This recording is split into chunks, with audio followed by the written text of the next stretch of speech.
Well, on another topic, Americans were watching, very carefully what happened in Australia around the recent fires, and I know that being based in California as volunteer matches, we're very aware of the impact of natural disasters in communities, and we spend a lot of time as an organization supporting nonprofits that work in disaster relief and disaster response work. Can you talk a little bit about the intersection that happened in Australia between federal and provincial office departments and also the volunteer industry out there? First of all, I want to pay tribute to the Americans who prayed, provided funds and sent messages of support. That was very moving for Australia, to have people from the United States, New Zealand, the UK, Europe concerned about us. The second, the thing that I was excited about was that the system worked in Australia. And there's been some criticism of things, but on the whole, the disaster response systems worked. And the system in Australia is very much a cooperation, a partnership between government and the not-for-profit sector. And people sprung into action. The Red Cross arrived, the Salvation Army, which is the other major charity that's charged with support during disasters, arrived, the local groups were involved.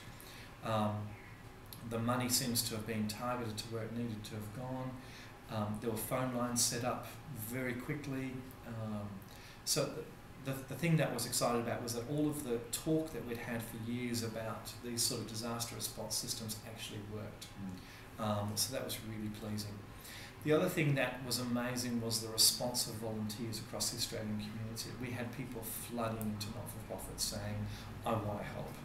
And did that constitute a problem at all in the US that often becomes an issue? We saw in Katrina that there's so much interest in helping that actually there was a lot of focus on pushing people away from the Gold Coast region. The nice thing was that, again, the systems worked.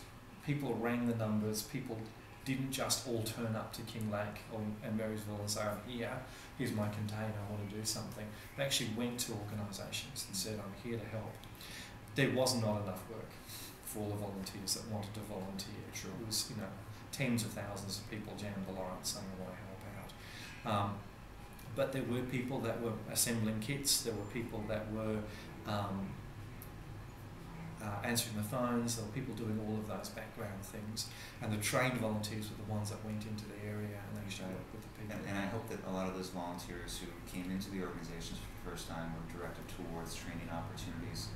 And I guess only time will tell whether they stick for. I think that's probably going to be the major criticism of the whole process, is that people didn't know what to do with those people. You had 10,000 people turn up to answer 300 telephones. How do you manage those people? How do you train them? And some of those people don't want to do more. There are a number of people. I was involved in one organisation that was the disaster relief centre that all the donations of goods went to, and these volunteers were sorting the goods out. And a number of those people turned up and said, I'm here to help for this. Don't put me on a mailing list. Don't ask me for money in the future. I don't know want to volunteer in the future. I'm just going to help with this. It was interesting that people were able to identify that and say that.